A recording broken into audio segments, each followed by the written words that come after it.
Graças a Deus. Vamos ler a palavra do Senhor?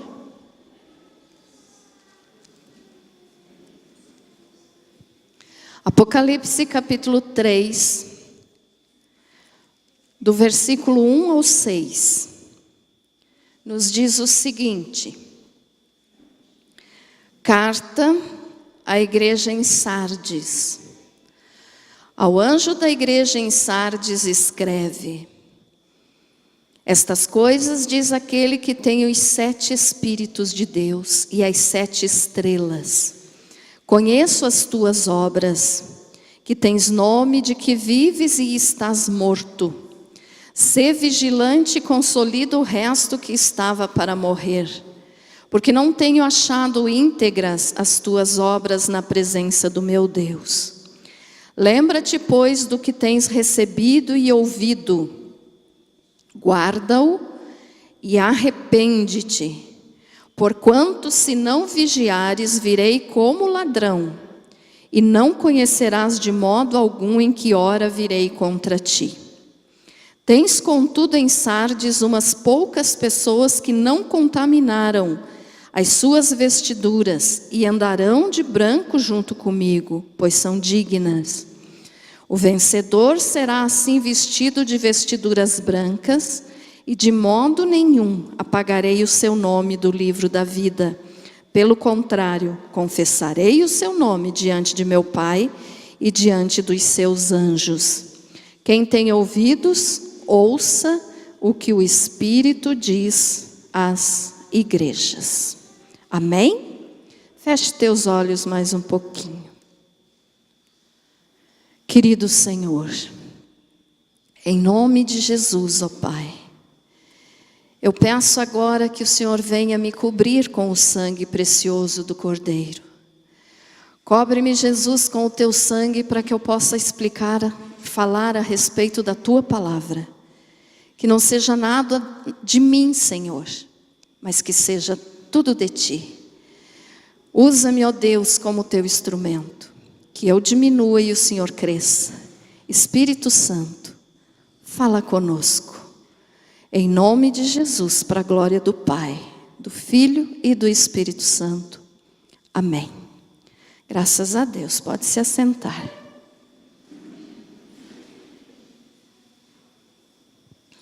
Glória a Deus. Muito bem. Então vamos lá, mais uma igreja do Apocalipse, né? Hoje falando então a respeito da igreja de Sardes.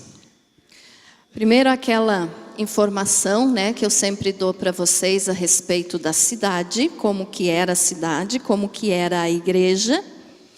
E depois nós vamos entender o recado de Jesus para essa igreja e para nós. Amém, irmãos? Então olha só, a cidade de Sardes, que é na Turquia, né, hoje, atual Turquia. Ela era uma cidade rica, uma cidade que ficava em cima das montanhas, e por isso então o povo desta cidade, ele era muito despreocupado. Eles achavam assim que pela cidade ser localizada em cima das montanhas, era um lugar de difícil acesso. E realmente era. Então eles se confiavam de que inimigo nenhum iria invadir a cidade. Mas foi invadida por Alexandre o Grande, também por Antíoco Epifânio. Só que eles reconstruíram a cidade. Mas depois de Cristo foi destruída por um terremoto. E hoje é ruína, né? Não tem mais cidade de Éfeso, de Sardes. Eu já estou misturando as igrejas. Mas hoje então lá onde era, né, a igreja de Sardes é só ruínas. Mas eles então, como eu falei, eles viviam despreocupados. Por isso até que Jesus dá um alerta aqui para eles, dizendo para eles, ó, no versículo 2, ser vigilante, porque os moradores da cidade e também os membros da igreja, eles não vigiavam, porque achavam que estavam protegidos sempre, pela dificuldade que era de chegar na cidade. E Jesus aqui deu esse lembrete para eles, ser vigilante. Então, quando o povo desta cidade ouviu esse recado aqui de Jesus, eles sabiam muito bem o que Jesus estava dizendo. Não era só para os membros da igreja, porque os membros da igreja sabiam, mas as pessoas que moravam na cidade também entenderam o recado de Jesus quando dizia assim, ó, ser vigilante. Porque o povo mesmo da cidade, os moradores, eles viviam despreocupados. Então Jesus deu um alerta. Ei, acorde, vigie, não viva despreocupado. E aqui, ó, no versículo 1 ainda, que Jesus diz assim, estas coisas diz aquele que tem os 7 Espíritos de Deus e as 7 estrelas. Você pode perguntar assim, mas pastora, eu sempre achei que o Espírito de Deus era um só, o Espírito Santo. E é um só, não tem mais de um Espírito de Deus, é o Espírito Santo. Só que aqui quando fala, na Bíblia assim, ó, quando fala do número 7, está falando de completude, ou seja, um número perfeito, porque 7 é o número de Deus, é o número da perfeição. Então aqui quando diz 7 Espíritos, está falando de todas as características do Espírito Santo. Não são 7 Espíritos, tá, irmãos? É um só, com 7 características. Como assim? Quer ver? Abra a tua Bíblia lá em Isaías capítulo 11. Isaías capítulo 11, versículo 2.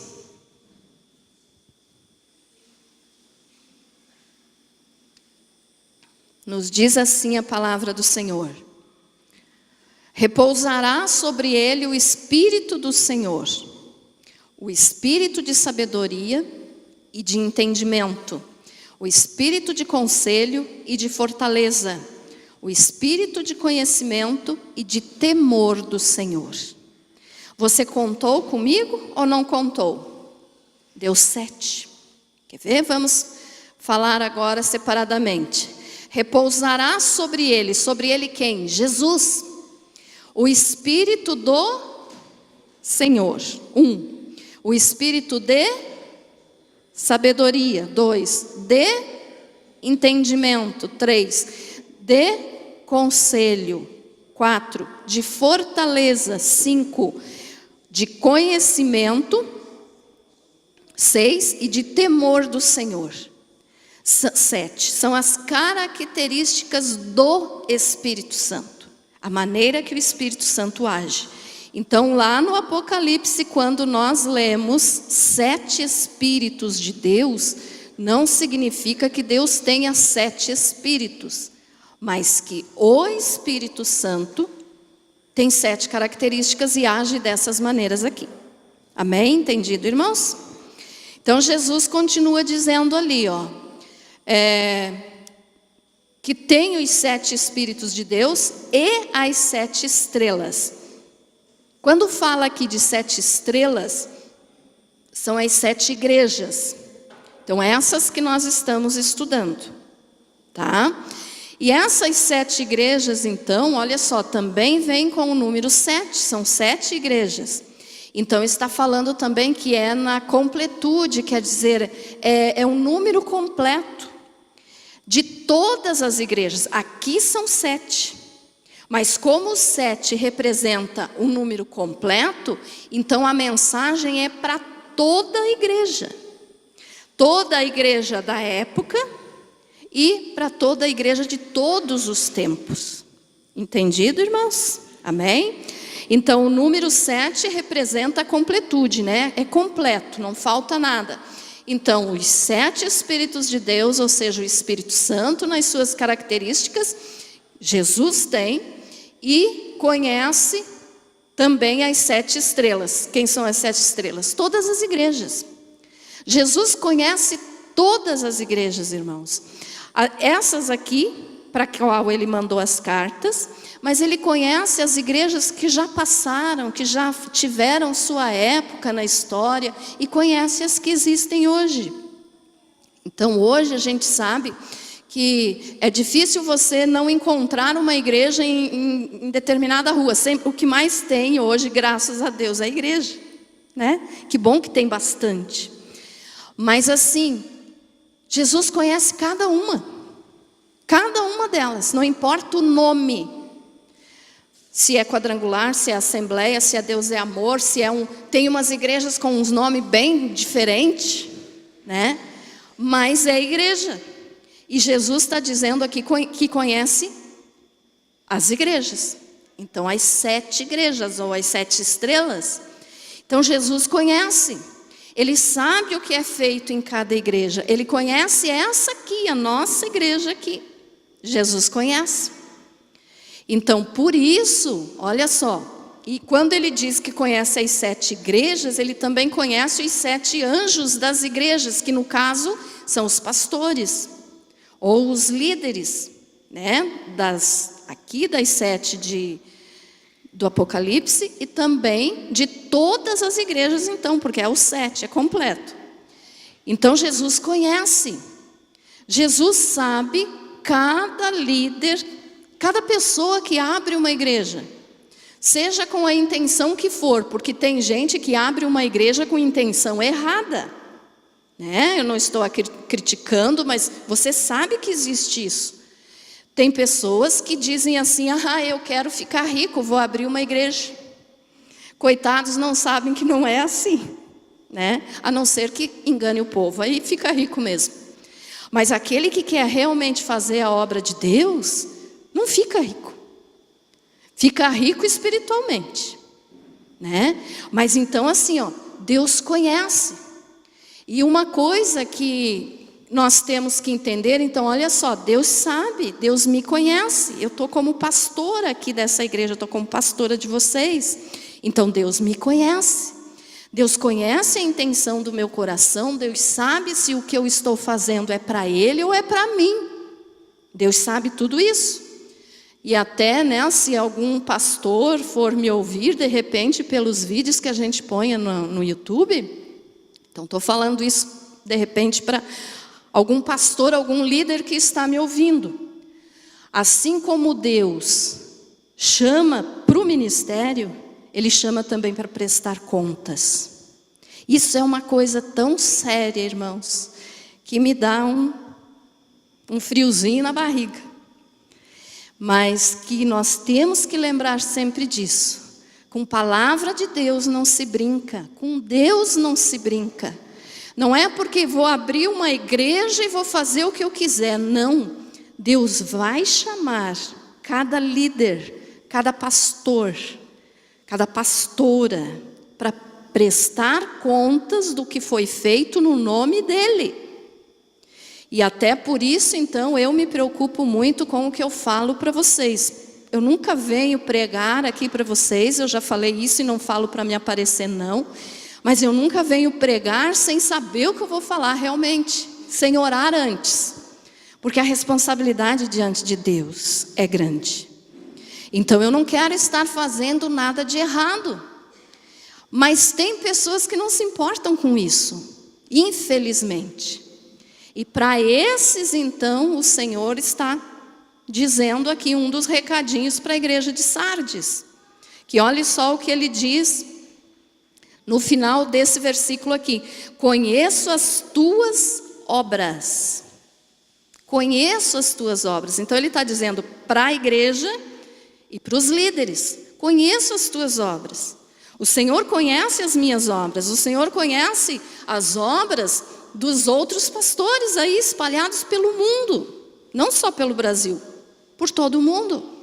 E Ele um dia vai chamar para prestar contas.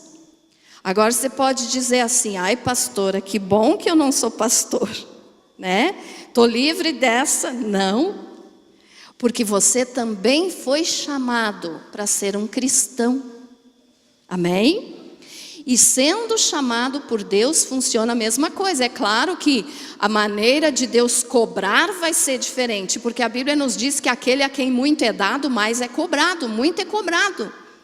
Então, para você que fica sentadinho aí no teu lugar, ouvindo a palavra, Deus não vai cobrar nada? Vai, porque você ouviu. E depois nós vamos ver aqui que Jesus diz no versículo 3,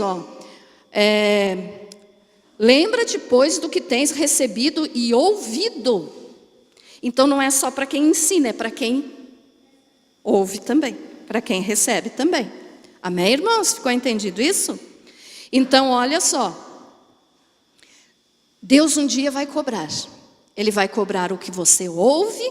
Como assim? Se você coloca em prática na tua vida ou não. Aquilo que você aprende quando você lê a Bíblia, aquilo que você aprende quando você ouve uma mensagem, Deus vai te perguntar. Ele sabe todas as coisas, Ele não precisa perguntar, mas Ele faz isso. Porque Ele não tira de nós a nossa responsabilidade. Então Ele vai perguntar, você praticou o que você aprendeu? Porque tem pessoas que ouvem, mas não escutam. Tem diferença? Tem. Tem diferença, porque só ouvir assim, entra num ouvido, sai no outro. Mas aquele que escuta, quer dizer que põe em prática, muda de vida. Amém? Então o Senhor quer que nós conheçamos a palavra dEle, conheçamos Ele cada vez melhor. Mas não é só para conhecer, para viver. Nós temos que viver. E Deus vai cobrar então, tanto dos pastores, dos líderes, quanto do povo, individualmente, da pessoa, né? Então Jesus está dizendo aqui que Ele conhece as tuas obras. Agora olhe só, para a igreja de Sardes, Jesus disse assim, conheço as tuas obras. Por quê? Porque essa igreja de Sardes aqui, lembram que eu estou dando a época assim, dos períodos das igrejas para vocês com cada uma delas? Então, aqui a igreja de Sardes foi a época do período da Reforma Protestante.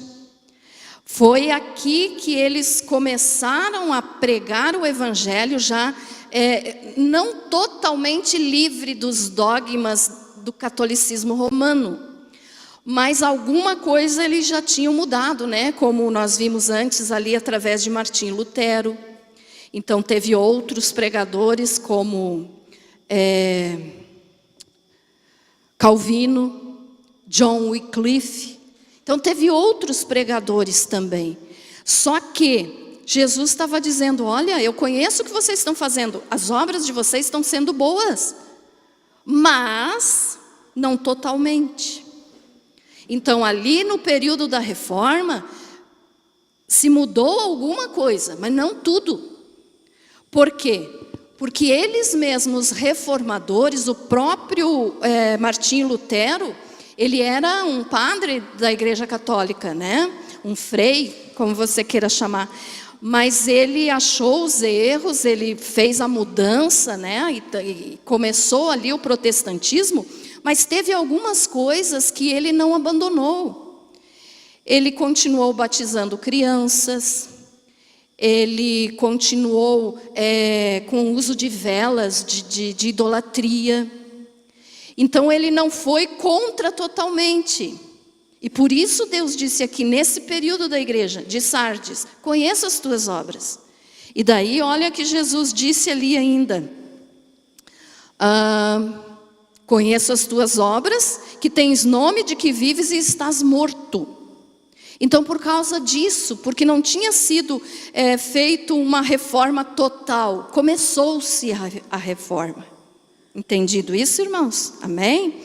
E aí então Jesus disse isso, tu tem nome de que está vivo. Quer dizer, a igreja protestante começou a pregar o evangelho, mas ainda estava morto, ainda estava morta a igreja. E aí nós podemos observar o seguinte, quais são as características de alguém morto? Desculpe, irmãos, entrou um bichinho aqui na minha roupa. Quais são as características de alguém que está morto? Uma pessoa morta, ela não tem calor, né? Você sabe que uma pessoa, um cadáver, é frio, é gelado. E Jesus disse isso aqui para Sardes: conheço as tuas obras, que tem nome de que estás vivo, mas está morto. Então a igreja de Sardes dava a impressão que estava viva, mas estava morta por causa de certas coisas que estavam ainda sendo praticadas. E olha só, não somente a temperatura, né? Por isso que eu digo sempre para vocês que nós temos que ser como aquelas brasas bem vermelhinhas que tem lá no fogão a lenha, ou na tua lareira, né? Tem que ser assim. Por quê? Porque se você se afasta do convívio da igreja, dos cultos, você não lê a Bíblia, se você não busca a Deus, você esfria e vai acabar virando um carvão. As brasinhas que estão juntas estão toda vermelhinha, toda acesa, mas aquele que se afasta, apaga. E foi então isso aqui que aconteceu com a igreja de Sardes. Apagou, esfriou. E também quando uma pessoa está morta, não tem brilho nos olhos, né? A pessoa morta pode até ter morrido de olho aberto, alguma coisa assim, e conforme vai passando os minutos ali, já vai perdendo aquele brilho. É assim. Na vida espiritual é a mesma coisa. Apagou e agora perdeu o brilho dos olhos. O que é isso? Perdeu o brilho, perdeu a glória de Deus, então não brilha mais. Porque você, meu irmão, quando nós chegamos em algum lugar, nós sendo cristãos, por exemplo, assim, você chega num lugar que tem só pessoas que ainda não conheceram a Jesus. Quando você chegar nesse lugar, os outros vão dizer, ou se não falarem, mas pelo menos vão pensar, o que essa pessoa tem de diferente? Ele é diferente, ela é diferente. Mesmo que a gente não fale nada, mas as pessoas vão perceber que nós somos diferentes. Pelo nosso modo de falar, pelo nosso modo de agir, pelo nosso modo de vestir, né? Pelo nosso modo de vestir. Irmãos, eu estou preocupada. Como todo início de verão eu falo, e vocês sabem que eu falo isso, e eu me preocupo. Sexta-feira nós estávamos falando ali no estudo bíblico, que quando chega o calor me dá dor de barriga. Porque quando a gente está aqui em cima do altar, a gente vê pessoas vestidas que parece que vão para uma boate e estão na igreja. Então eu sempre falo isso, né? Eu ainda vou falar mais sobre isso quando nós falarmos da última igreja, que é a igreja de Laodiceia, que é a que nós estamos vivendo bem presente agora. Mas agora eu já entrei nesse assunto, então vou falar um pouquinho. Quando chega o verão, eu sempre me preocupo, irmãos, porque cristão não pode andar de uma maneira que seja comparado àqueles que estão lá fora. Aqueles que estão lá fora, temos que orar por eles. Mas uma pessoa que se diz que já aceitou Jesus como Salvador, como é que vai usar mini saia, mini blusa, mini não sei o quê, mini não sei... Pelo amor de Deus, né? E vocês podem dizer assim, a pastora é chata com isso. Eu sou chata mesmo, irmãos. Eu sou chata, sabe por quê? Porque a gente que está aqui em cima, mesmo eu sendo mulher, eu fico constrangida. Quando a gente está aqui em cima, a gente enxerga tudo assim, ó, né? Enxerga tudo. Eu fico com vergonha sendo mulher. Imagina os irmãos que estão aí quando vem uma mulher assim dentro da igreja.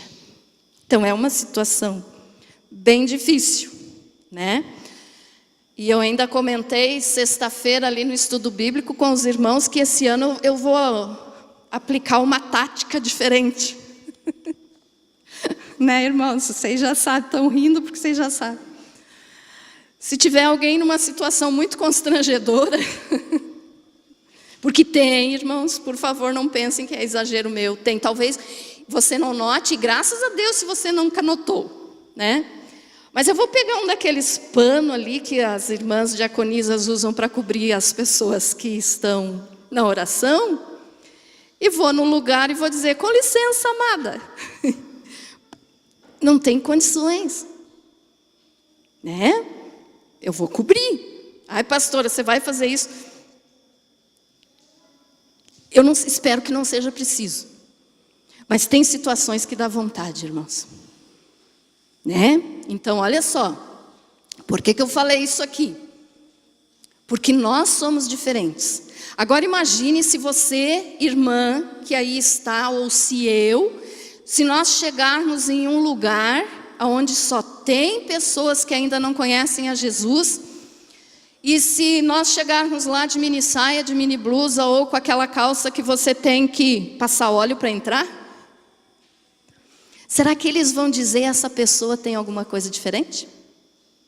Não, né? Porque está igual. Então nós temos que ser diferentes. Nós temos que fazer a diferença. Então olha só. A igreja que está morta, não estou falando só da igreja agora, mas dos membros. Aqueles membros que estão mortos, agem assim. Pastora, mas é fulana de tal, faz tanto tempo que está na igreja, não importa, nunca se converteu de verdade. Porque aquela mulher que se converte quando veste uma roupa que não dá bom testemunho, ela olha no espelho e diz, não, isso aqui não uso mais. Ficou entendido, irmãos? A pastora não está querendo ser chata, mas é que é a casa de Deus. E é o testemunho do nome de Jesus. Então, vamos levar mais a sério. Eu sei que vocês estão aqui, né, e não estão praticando isso. Mas eu preciso explicar para vocês. Se eu chegar a fazer isso num culto aí de verão agora, vocês não digam, ai pastora. Pastora tem coragem? Eu não sei, mas eu vou tentar, se for preciso. Mas a pessoa vai passar vergonha e não vem mais na igreja. Dependendo da pessoa, a gente não faz. Se é a primeira vez que está vindo num culto, é muito bem recebido. Pode vir com a roupa que quiser. Mas alguém que já ouviu e não mudou. Então, às vezes, passando uma vergonha, muda. Né? Não sei. Mas espero que não seja preciso. E daí então aqui, ó, a igreja de Sardes, morta, sem brilho, sem temperatura, sem vida. E um detalhe que nós vimos aqui, irmãos, ó, em Éfeso, em Esmirna, em Pérgamo e em Tiatira, sempre tinham perseguidores da igreja, perseguidores dos membros da igreja. Sardes não. Sardes não tinha ninguém perseguindo a igreja. Não tinha o espírito de Jezabel, que nós falamos na semana passada. Não tinha perseguição para matar os cristãos. O espírito de Balaão, os nicolaítas, não tinha. Sardes não tinha nenhum desses aqui. Mas estava morta. Os que estavam sendo perseguidos estavam vivos. E essa aqui, que tinha tudo para estar viva, estava morta. Aí você pode dizer assim, mas pastor, o que isso tem a ver comigo? O que isso tem a ver com as igrejas de hoje? Justamente isso. Quantas igrejas hoje que estão mortas? Mortas. Ontem, quando eu estava preparando essa mensagem, eu estava olhando umas notícias assim no YouTube, e achei uma notícia que dá bem certinho aqui com um exemplo para essa mensagem. Em 1999, nos Estados Unidos, aconteceu um acidente de avião com um jogador de golfe, Bennett Stewart.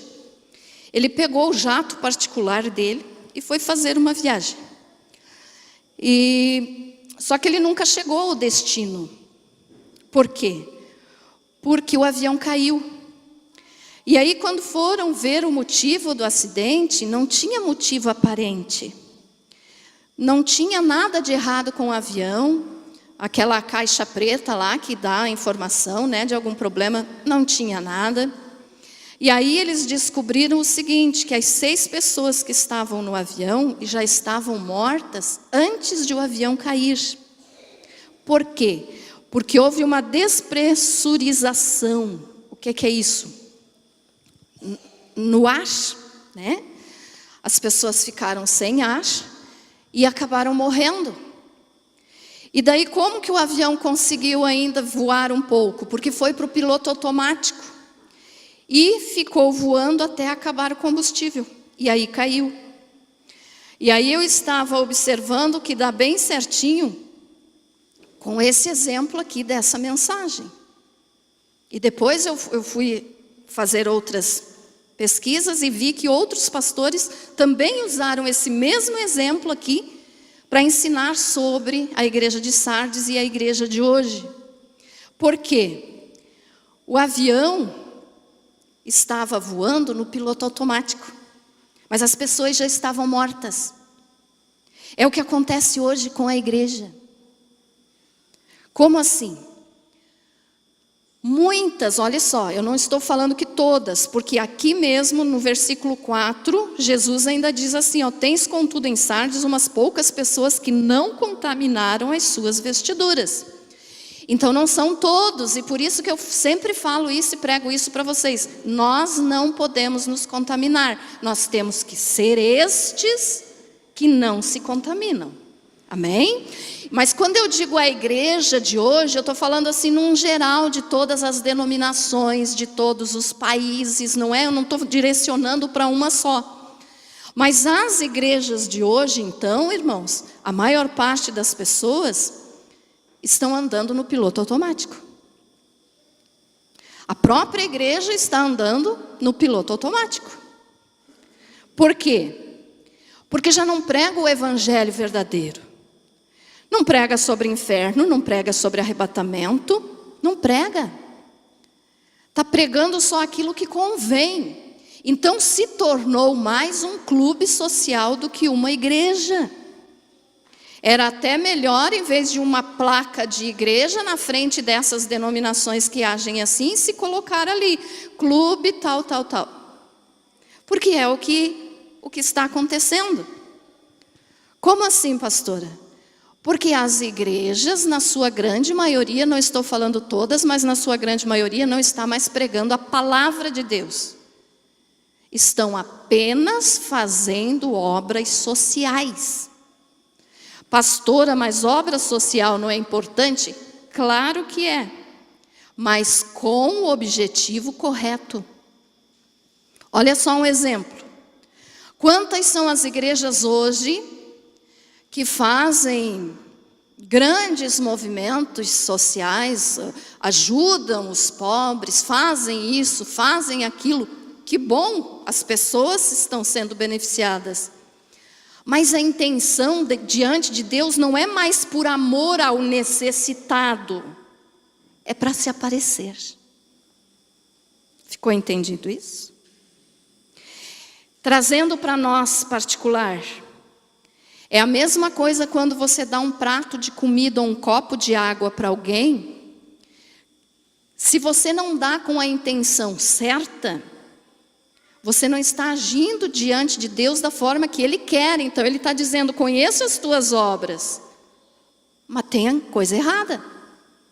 Se você dá um prato de comida e um copo de água para alguém, mas você dá apenas porque você quer ser bem visto pelos outros, que recompensa vai ter diante de Deus? Uma coisa que eu vejo seguido, principalmente no Face, né? E não entenda que eu estou dizendo que é totalmente errado isso. Mas tem pessoas, eu vi um ainda essa semana, que eu não lembro qual dos irmãos aqui que compartilhou, e eu assisti. E não é que seja errado o irmão ter compartilhado aquele vídeo, não. Mas assim, era de um rapaz, vocês vão lembrar se vocês viram. Era de um rapaz que estava ofertando um prato de comida para uma mulher com uma criancinha no colo. Vocês viram esse vídeo? Viu? Então, aí ele se sentou junto lá, né, e tal, e fez a refeição junto. Muito bonito, muito boa a atitude do rapaz. E eu não estou falando dele porque eu não conheço a intenção do coração dele. Mas, veja só, quando Deus diz para a gente ajudar, os outros não precisam ficar sabendo. Aí então assim, pôr na internet é a mesma coisa que dizer, ei, eu estou fazendo, eu quero aplauso. Ficou entendido? Mais uma vez aqui, eu não estou dizendo que a atitude desse rapaz do vídeo que eu citei foi errada. Eu não conheço ele, não conheço a intenção do coração dele. Parabéns para ele, o que ele fez foi muito bonito. Mas, irmãos, tem gente que faz isso só para se aparecer. Então, as obras estão sendo feitas, mas são obras de uma pessoa ou de uma igreja morta. Ficou entendido? Amém? Então, olha só, Jesus disse, conheço as tuas obras. Ele conhece, irmão, ele conhece o que eu faço, ele conhece o que você faz, por que nós fazemos. Ele sabe qual é a intenção do coração. Ele sabe que hoje tem, podemos dizer assim, grandes impérios religiosos por aí, que tem muita gente nas igrejas. Pregadores famosíssimos. Mas prega o evangelho? De repente, só está fazendo alguma coisa para se aparecer. E quem faz para se aparecer não tem recompensa diante de Deus. Então é esse tipo de coisa que eu quero que você observe bem. Jesus conhece as nossas obras. E para a igreja de Sardes ele disse, vocês têm nome de que estão vivos. Quer dizer, tem aparência de que está vivo, está caminhando, está se movimentando, está fazendo alguma coisa. Mas é no piloto automático, porque a pessoa não faz porque quer o bem. Se eu dou um copo de água para alguém, eu tenho que dar porque eu amo aquela pessoa que eu vou dar a água. Não porque eu vou dar água porque já acostumei. Ou para que os outros vejam, ai, como a pastora é boazinha, ela está dando água para alguém, ela está alimentando alguém. Não sou boazinha, coisa nenhuma. A Bíblia diz que o único que é bom é Deus, é Jesus. Então, irmãos, andar no piloto automático é isso. A pessoa está vivendo, mas está morta. Está agindo, mas está morta. Não tem mais brilho. Quantas igrejas hoje já perderam o brilho? Estão ali com a porta aberta, pode até ter muita gente dentro da igreja, mas desses muitos que estão ali não sabe que um dia vai chegar o momento de prestar contas a Deus, não sabe que existe inferno, não sabe que existe juízo final. Então era melhor que a igreja colocasse, tirasse a placa de igreja e colocasse clube. Porque é o que as igrejas se tornaram hoje. Clubes sociais, onde a maioria das pessoas vão apenas para se encontrar, para se ver, para cumprimentar as pessoas que gostam, ou só porque acham que o culto é uma coisa bonita de se ver, mas não vem com o propósito de adorar a Deus. Isso eu sempre falo para vocês. Então, quando nós lemos aqui, olha só, Jesus dizendo, conheço as tuas obras. Irmão, olhe para dentro de você para ver se você não está andando no piloto automático. Porque uma das armadilhas muito grandes do nosso inimigo, Satanás, é que a gente acostume a dizer que serve a Deus, que a gente acostume a dizer que vai na igreja, que a gente acostume a dizer que é cristão. E ser cristão não é frequentar uma igreja. Você pode se admirar com isso que eu vou te dizer. Mas tem pessoas no céu hoje que morreram e foram salvas que nunca entraram dentro de uma igreja. Mas criam em Jesus Cristo. Então foram salvas. Mas, então não preciso mais vir na igreja, pastora. Não estou falando isso. Estou falando que para ser salvo não é a igreja que salva, é Jesus. E que nós temos que saber que existe um inferno. E que se nós não vivermos aqui corretamente para Jesus, que lugar que a pessoa que não serve a Deus corretamente vai? Eu não posso julgar, mas é a Bíblia que fala. Então não adianta ser cristão de aparência.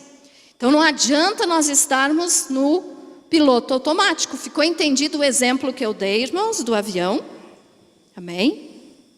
Então veja só. E Jesus disse, né? Então tens nome de que vives, mas está morto. Então as igrejas fazem os cultos, fazem as orações, fazem as atividades, mas não com o intuito, com a responsabilidade correta diante de Deus. Então estão só no piloto automático, está funcionando, mas não está vivendo diretamente para Deus. Também posso dar outro exemplo aqui para vocês, nesse caso do tens nome do que vive, mas está morto. Imagine assim, ó, isso aqui acontece mais, né, é mais comum acontecer do que o acidente do avião, né? Mas uma pessoa que vai fazer uma consulta médica e vai lá só para fazer um check-up, para ver como é que está, se está tudo em ordem, né? A gente faz isso, né? A gente vai lá ver se está tudo certo. Aí a pessoa vai toda feliz da vida, faz os exames e acha que está tudo bem, porque ela não tá sentindo, não está tendo nenhum sintoma de nenhuma doença. Então ela vai para o médico. Mas quando chega lá e entrega os exames, às vezes vem uma notícia assim: você tem poucos dias de vida, né? Que isso nunca aconteça conosco, mas não é impossível de acontecer.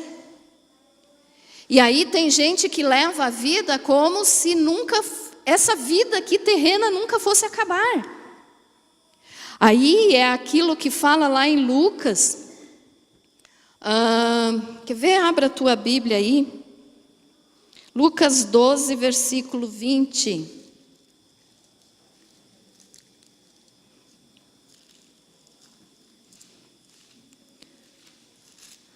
Doze, 20. Diz assim.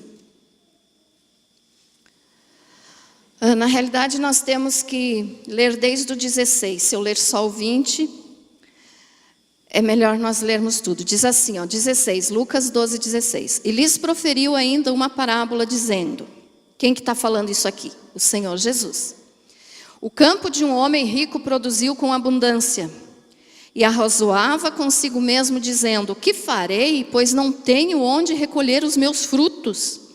E disse, farei isto... Destruirei os meus celeiros, reconstruí-los-ei maiores, e aí recolherei todo o meu produto e todos os meus bens. Então direi à minha alma, tens em depósito muitos bens para muitos anos, descansa, come, bebe e regala-te. Mas Deus lhe disse, louco, esta noite te pedirão a tua alma. E o que tens guardado para quem será? Assim é o que entesoura para si mesmo e não é rico para com Deus. Amém, irmãos? É isso aqui. A pessoa acha que vai viver muito, mas de repente vai no médico e tem um diagnóstico de que tem poucos dias de vida.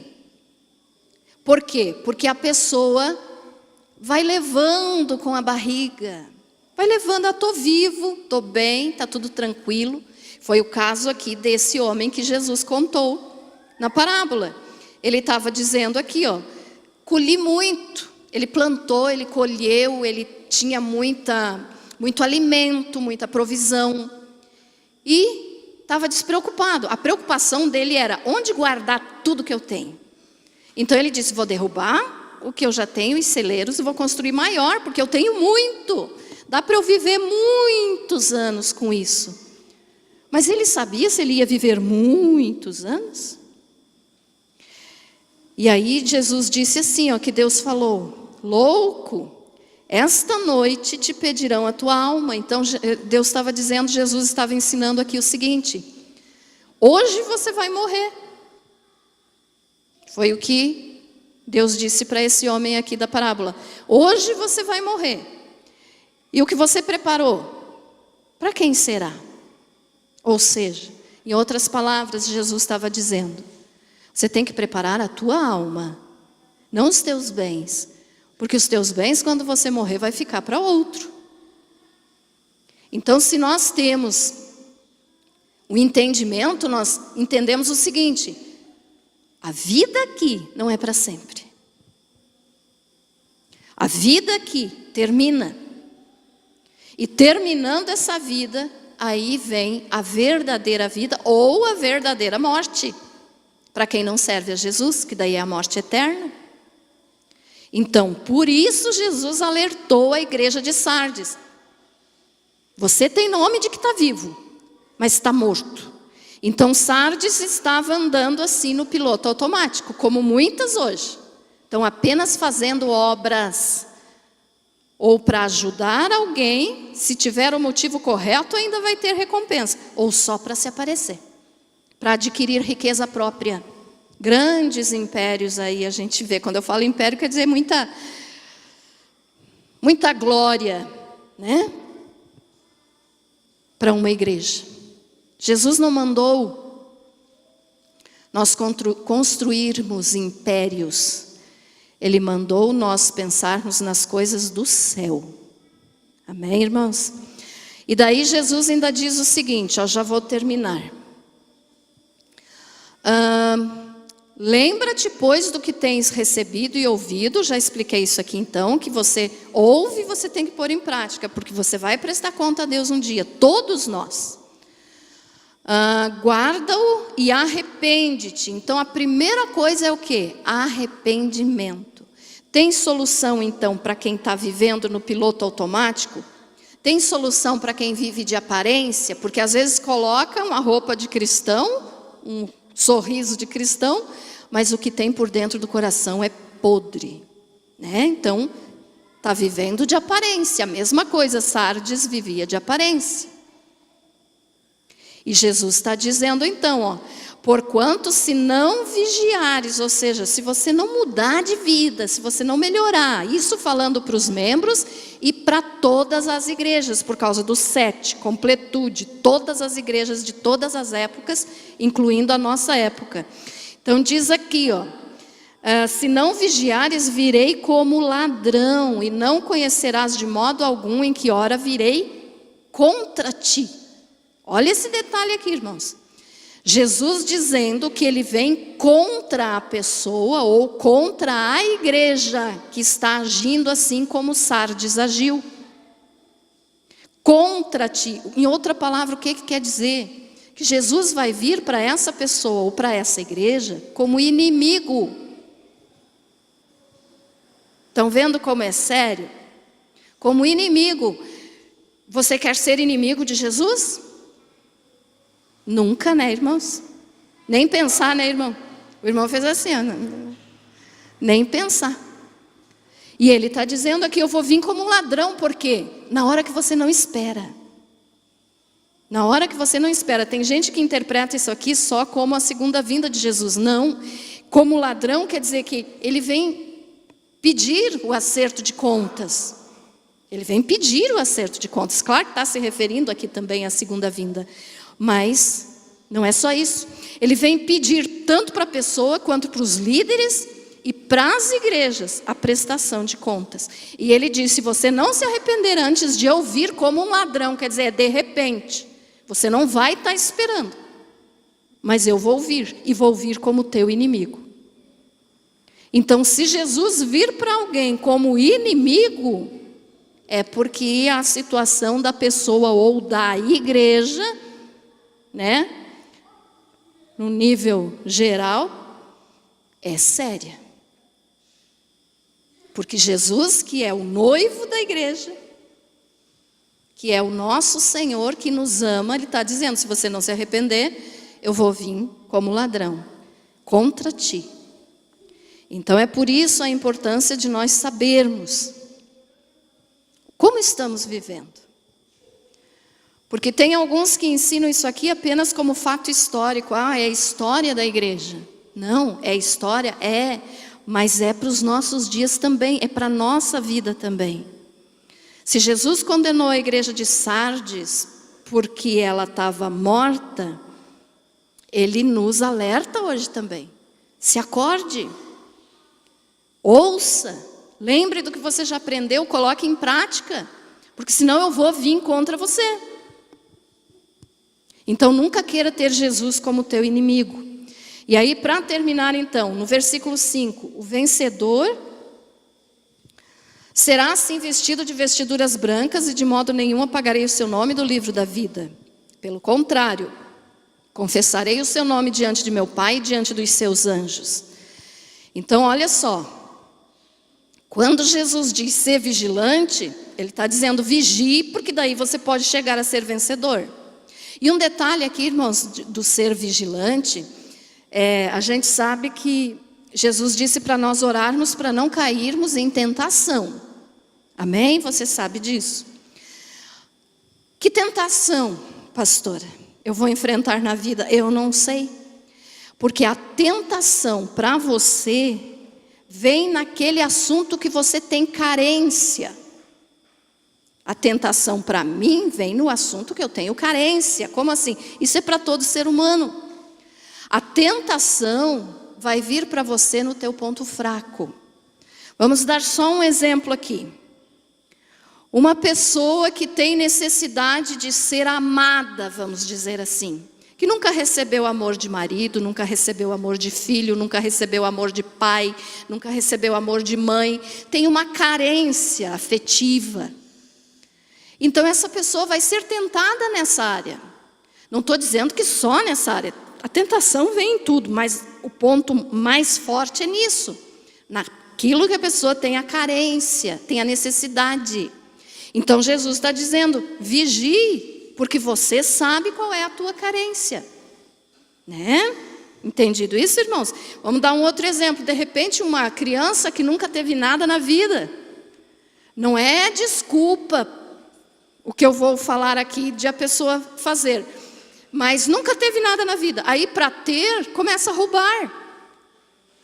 Que não justifica, porque a pessoa trabalhando consegue, né? Mas é só para você entender bem. Então essa pessoa, depois que se converter a Jesus, vai ser tentado em que área? Naquela área que ela fazia antes. Entendido? Amém? Então Jesus está dizendo, ser vigilante, vigie. Você sabe qual é o teu ponto fraco. Você sabe qual é a tua carência. E um detalhe pior, não é só nós que sabemos, o diabo sabe também. Então por isso ele vem nos tentar no nosso ponto fraco. E aí Jesus disse, vigie. Por quê? Porque para o que vencer, ele fez 3 promessas. Ele vai dar roupas brancas, não vai apagar nosso nome do livro da vida. Aqui eu já preguei outras vezes sobre os livros, né? Não vou falar agora porque nem dá tempo. Mas, e ainda diz assim, e confessarei o seu nome diante de meu Pai e diante dos seus anjos. O que quer dizer isso? Que se você lutar, se você vigiar, você vai vencer. E para o vencedor, quando nós chegarmos lá diante do Pai, Jesus vai dizer assim, Pai, eu confesso o nome desse aqui diante de ti, porque ele me serviu na terra. Então olha só. Um detalhe aqui para você pensar. A gente confessar o nome do Senhor Jesus, olhando por esse ângulo, é fácil, porque Jesus é maravilhoso, Jesus é tudo de bom. Então, tem pessoa que tem vergonha, mas eu não estou falando disso agora. Mas para nós confessarmos Jesus, é maravilhoso, porque Jesus é perfeito. Agora olha o outro lado da moeda, como eu costumo dizer sempre. Jesus nos Jesus confessar diante do Pai o nosso nome, é só Jesus mesmo, porque nós somos pecador, somos indignos, somos merecedores do inferno. Mas Jesus está dizendo, aquele que vigiar, aquele que lutar, aquele que vencer, eu vou confessar o teu nome diante do Pai. Entenderam a relação que eu fiz aqui entre o confessar? Confessar Jesus é maravilhoso, mas Ele nos confessar diante do Pai é só Jesus mesmo, porque Ele morreu por amor a nós, porque nós não merecemos. Amém, irmãos? E olha só, quem tem ouvidos, ouça o que o Espírito diz às igrejas. As igrejas, todas, de todas as épocas. Então hoje Ele está falando conosco. Não viva de aparência. Não seja um morto vivo. Você tem que viver na presença de Deus e não ter vida de aparência. Amém? Entendido? Você foi abençoado com essa palavra? Então vamos viver melhor para Jesus daqui para frente? Sempre, sempre, sempre? Ah, pastora, eu já vivo para Jesus. Melhor ainda, nós temos que melhorar cada dia.